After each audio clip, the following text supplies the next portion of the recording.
Kunin na kitang ninang ng anak ko, ha? Tapos ikaw na rin bahala sa 3-tier cake niya. Free delivery na ba yan kung o-order ako? Oo naman, walang problema.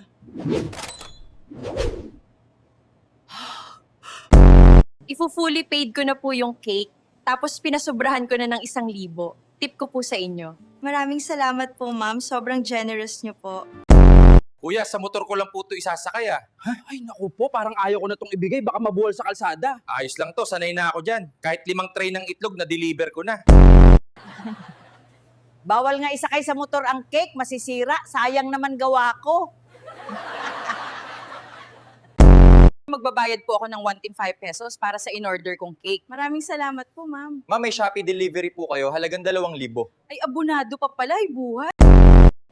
Pwede po ba, isend ko na lang sa GCash yung balance? Wala pala po kasi ako dalang cash. No worries. Send nyo lang po. One day later. Sabi niya isesend niya sa GCash yung bayad. I-message ko nga. Ay hala, nakablock na pala ako. Ang mahal naman ng cake mo. Madali lang naman gumawa ng cake. Madali. Sige, ikaw na gumawa. Harina, asukal, itlog, gatas, whipped cream, coco. Ayan, madali. Good luck. Ay, ang daming hugasin. Makapahinga nga muna.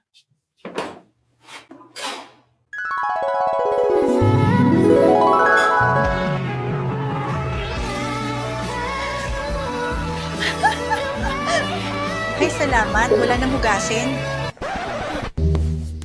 Ay, akala ko totoo na panaginip lang pala. May sasabihin akong sikreto. Madali lang talaga gumawa ng cake kasi minamagic lang namin. Tignan nyo. Hocus pocus! Oo, di ba? Magic! Magkamag-anak naman tayo. Wala bang bawas dyan? Oh, ayan, may bawas na. Pa-order po ako ng 2-tier customized cake, money cake sana, at mamayang hapon ko kukunin ha. May party kasi kami. Baker ho ako, ma'am. Hindi ako magician. Bakit kung kailan ako nagmamadali, saka ka nagbibisyo, kainis ka? Printer ka, hindi ka artista, huwag ka maarte.